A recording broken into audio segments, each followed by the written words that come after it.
Hello again, Steve here, to talk about probably one of the big challenges that we have in society. And knowing about big challenges can help us, I think, sometimes to see a perspective. And I'm not saying that what I'm going to say is anything definitive or anything. Once again, just sharing ideas on improving the quality of our lives.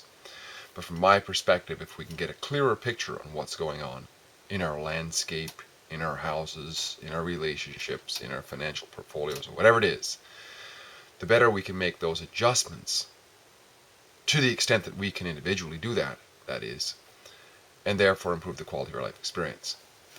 So I was thinking today about, something that's extremely important for us human beings is our relationships.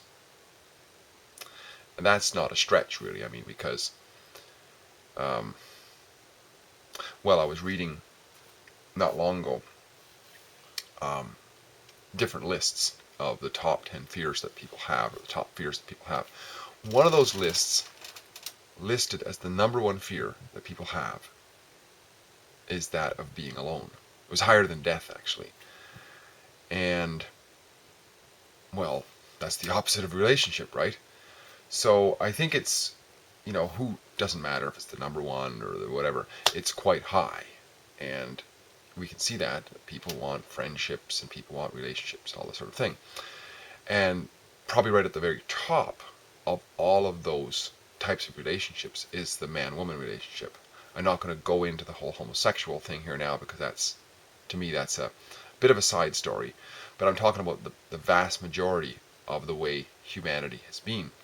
It's been a relationship which is, in some ways, the whole of civilization is founded on the relationship between men and women. Not only in some ways, actually, and that's just birds and the bees once again. But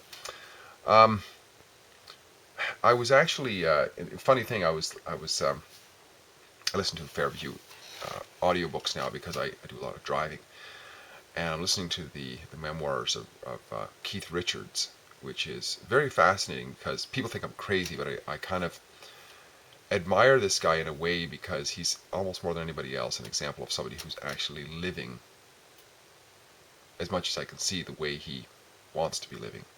It doesn't matter if it's considered wretched to somebody else. He's just doing it. He's like the barfly, the barfly doesn't care if you like it or not. It just is. And that's kind of Keith Richards. He doesn't care if you don't like smoking. He'll smoke anyway. But he was talking about how when they started off with the Stones, how incredibly, when he thinks back to it, even, and he admits it, even for him today, it's considered, he sees it as a wretched lifestyle. But things happened extremely fast once they started to take off. And he said he was a guy who could just never possibly get laid. I mean, he wasn't attractive or didn't have any money or anything else. And all of a sudden there's these, throngs of women, girls, throwing their panties at him. And these incredibly gorgeous, upper level, aristocratic women wanting to hang out with him. And he was saying in there, he had no idea what those women saw in him. And I was just thinking, well, what do I know? But here's my comment as to what they saw in him. I think they saw resources, plain and simple. I think women, even if they don't know why they do things, that's why they do things. I mean, on the flip side, men don't understand their hormones necessarily when they're becoming teenagers. Why, when they walk by a certain girl, do they have a raging boner? It's because they like that. That's what they're drawn to, right? And I just had this thought today, which is kind of a metaphor, and some people would get pissed off at this, but I don't care either. It's just some thoughts to help me to, and I'm sharing it with you, but the thought process that I went through to help me see how women and men generally have been through. And of course, if we have been a certain way, men and women, for a very, very, very long time, we each and every one of us have elements of that heritage within us, sometimes very, very strongly. But I would say that women have always been seen by men as this fertile soil in degrees of fertility, right? So a good farmer, given the choice, will pick the very fertile land, right? And men are drawn towards fertility, the fertility markers. So if a woman is fat, she's seen as unhealthy. A man won't say that, but that's, obese, say, for example, or somehow disfigured. That's somehow not quite, there's something there's almost like an innate trigger that goes on, that maybe there's something faulty elsewhere, you know? Pretty, smiling, and these sort of things usually has the message of health, right? So the higher degree of health markers, things that fitness, positive attitude, smile, and upbeatness, and good diet, and all that sort of thing, that triggers health, which normally, of course, fertility being a measure of being an aspect of health, would indicate better health. Now, guys going around, teenage guys and whatever, 20-year-old guys, 30-year-old guys going around, they're not scientists. It's just what they're wired for.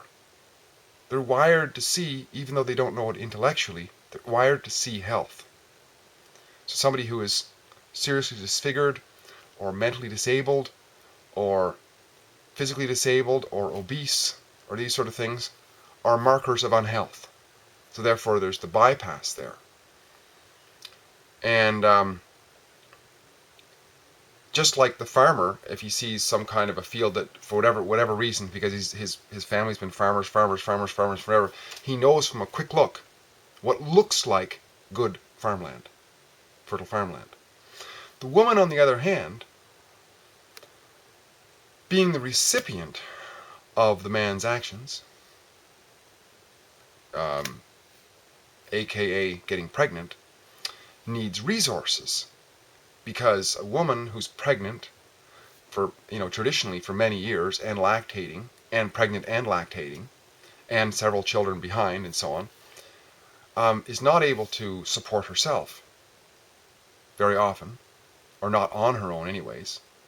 She does a great deal of work, but she still needs help. So she needs resources. And therefore, I would say the equivalent of healthy, fertile woman that a man sees, a woman sees resources and some sort of stability of resources. And the reason why a woman would fall somebody like Keith Richards, who at the time would have been seen as, by most guys, as a complete fucking asshole and a drunk and so on, or just a complete wretch pretty much, and women would be attracted to that, is because women are attracted to what we would call assholes, and especially ones who've got money. And the reason traditionally is because an asshole is willing to fight off all the others to keep that surrounding, to sort of, it's like a very strong dog, chase all the other dogs away, therefore gather more resources, and steal lots of resources, or get lots of resources, so that woman then would have her nest feathered properly.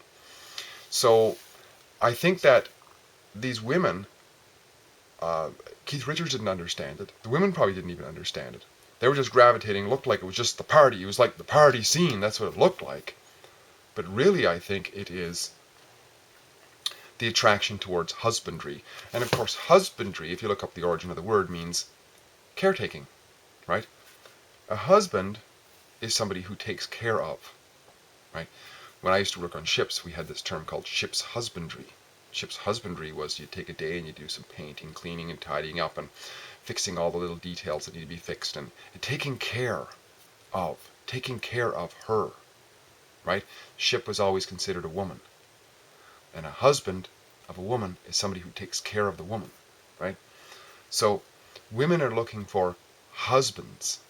And a husband is somebody who takes care of the woman because she's not able to take care of herself because she's pregnant, lactating, and so on and so on. And I think that is the equivalent. And that is the dance of opposites, which has worked for hundreds of millions of years, right? Woman, fertile soil, the man, wants fertile soil. Woman wants the man who wants fertile soil, who can also protect, so sometimes that's seen as an asshole, and provide resources. That's the playoff. There's sometimes it doesn't work quite that way, and it doesn't, but generally speaking, that's sort of the balance, the ideal balance of a true, good, free market of relationship between man and woman. Woman has what man wants, man has what woman wants. Boom, together, they can dance with that. Now, one of the things I think that happens with people who want to control many people, because now each one of those groups, man, woman, and the result is children, right, becomes like a little sovereign nation, each one, all the way around. When you want to create a whole conglomerate of society being ruled by whoever, you have to have different forms of control tactics, right? At one time it was just, okay, we'll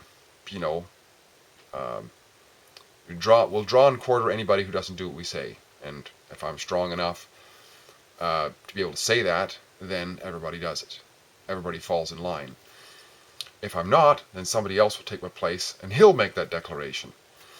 And then slaves and so on. But we got to the point in life where we couldn't really do that anymore because it was just too obvious, right? So the whole PR spin began, of course, the whole advertising thing. And, social justice, human rights, all this sort of thing. And there's been a big PR campaign which has going on for a long, long time, directed towards women, which is that women, it's been an imbalance, right? This relationship, which has existed for hundreds of thousands of years, is completely imbalanced, and you're completely falling down all the time due to the dominance of men. Therefore, we, whoever this we is, have got to prop you up, and we'll push men back for a while. And I think what we're seeing now is that pendulum swing that's gone back in the favor of women. In fact, it was somebody once said, I just heard that recently, first we get the women, then you get the children, and the men will follow them. And that was said by Adolf Hitler, who was, by anybody's measure, a tyrant and a socialist, which pretty much all modern tyrants are. And that seems to be the method today for tyranny, for control, is to somehow get the man out, to take the notch down of the man. Then you can take control of the family, because the man, one of the roles of a man in a family has always been the protector. Like if you have a boundary, right, around your country, let's say, or around, you have your house, it's got walls and so on. All structures of society have had some sort of a boundary. Even tribes and so on, they would have their boundary of their tribe, and it would be boundaring with the next boundary's tribe, and sometimes there'd be a flux area where they would have skirmishes and so on. But nevertheless, it would be there. And it's been throughout history that the boundary of any territory was always guarded by the men, right? Because the men were physically stronger, and that's how it worked. So the way that you can overcome that, if you can't use overt tyranny by just coming in and shooting people, as they did in any colonial wars or any other wars that have always existed from the beginning of time, it was just kill the men who wouldn't submit and enslave the kids, enslave the women, if that could be enslaved, and indoctrinate the kids. It's not very long ago, the United States, when they colonized,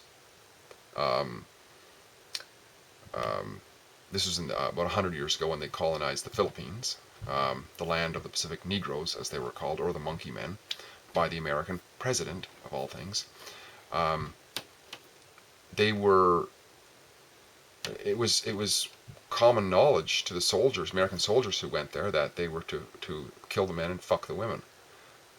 This wasn't shocking. This was in the mainstream media and so on at the time. This wasn't shocking at all. But this is how, it can't be done as easily anymore. I mean, if somebody wants to come in and be a tyrant in an area, it's pretty hard to just go in and start killing all the men, because that makes bad press. So what's done instead is PR spin. PR spin through the form of socialism takes a bit longer, to keep telling women that you've been put down, put down, put down, put down, put down, and then eventually start to elevate them up to a point where men look like jackasses and women know everything. And what happens in time, and of course indoctrination of the kids through concentration camps known as government schools, where there's no more gender anymore. There's gender confusion. We're all gender equal. There's no difference, all that sort of stuff. It's complete fucking bullshit. But this is what's taught. And I believe very strongly that the purpose of it in the long term is to break down the fortress of men. See, all civilizations, if you want to conquer the civilization, you got to conquer the men. You either got to kill them overtly right away, or you got to get to the women. Because if you get to the women, and the women change, then the men will change. Because we can't ever forget it, pussy runs the world. No question about it. This idea of patriarchy and so on, that's an appearance. But if all the women change right away and the guys aren't getting laid, guys will follow along. That's why when women start talking all kinds of nonsense about socialism and stuff, in time it affects the guys, and it pussies them down, it weakens them, and they become, socialists as well. Let the guard down, let the tyrants come in, and they no longer have houses of integrity. They give up their guns, they submit, right? They're wimped, they're pacified. They pacify the men as long as they keep working. They're good slaves now, but you've got tyranny, which will continue to degrade, I think.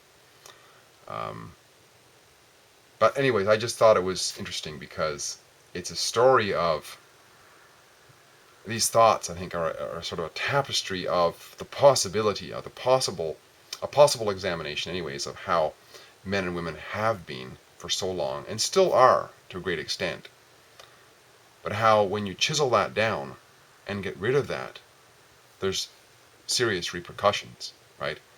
Because we see it now when the family breaks down. Kids are a mess. Up in some places, up to 50% of boys on Ritalin and other sort of psychotropic drugs because they can't be controlled. They don't have any fathers. Many kids, a huge percentage, upwards, in some cases more than 50%, don't see a male role model until they're in their late teens, early 20s. I mean, single motherhood is rampant because they don't need men anymore for resources. There's welfare, right? Take away welfare, women will be married again in 2 years, guaranteed. Because women are very smart human beings, just as smart as men. They're gonna do what they have to do, right? They're gonna go back, and they're gonna ask men for forgiveness. Sorry, we beat you up for so long and chased you away. It'll happen. But anyways, there's huge numbers of kids who are raised by single mothers, first of all, and then they go to daycare, which is run by women largely, elementary school, which is almost all run by women, after-school programs, babysitters, and told that men are dangerous. So, maybe see a teacher in high school who's a man, but and it affects them. It affects them because scientifically it's now proven that the single biggest determinant to lack of success, socially, financially, health-wise, and so on, in a child's life is not having a father around. Single biggest. Now, it could be said that an even more significant would be not having a mother. That's possible, but that's a lot more rare today, so it's harder to study. I mean, most of the single parenting going on by far is women. So a little bit harder to test, the effects of single fatherhood. But single motherhood has been an absolute disaster, and it's just a ticking time bomb. And it's resulted in all kinds of really, really odd situations. Like, for example, men more and more are basically on strike for marriage now. It's actually even made it to the mainstream media about how many men are just not getting married anymore. And there's scads of women, especially women who haven't gotten married or found a husband until they're 30 or something like this, or else got divorced. And there's like groups of them, it seems like, wandering around complaining about men. And men, well, they've been shit on for so long. And they're kind of wired to help women, but they've been fucked over for so long, so long. They'll finally say, well, why would I bother? Why the hell would I bother? Besides, if I want to get laid, it's not like it's the 1950s, the 1940s, whatever. There's lots of women who are willing to give it out. So if it's just about getting laid, I can get laid. Why would I bother with all that other nonsense and have potentially a divorce court which will rob me blind again? Because the divorce court is heavily swayed for women. So I know it's a bit of a rant. It started off with fertile grounds and sowing seeds and so on, and the dance of the men and women. But hopefully it was a little bit of a talk on my thoughts on how things were versus how they are now, and the pendulum swing, and the societal effect of tinkering with the, centuries and centuries and centuries of sort of evolutionary progress of the relationship, the solid core of society. You break the core of society, and society is in trouble, I think. You break the family, society at large is in trouble. And I think that's what we have now. I think there's great opportunity, but there's a lot of need for people to speak up and to encourage people to, consider what's going on for their own good and for the good of others. Because something about taking our blinders off and seeing things and being more honest with ourselves, I don't know about you, but that sure helps my quality of life. Great chatting again. Hope this is helpful. Steve here. Talk again soon.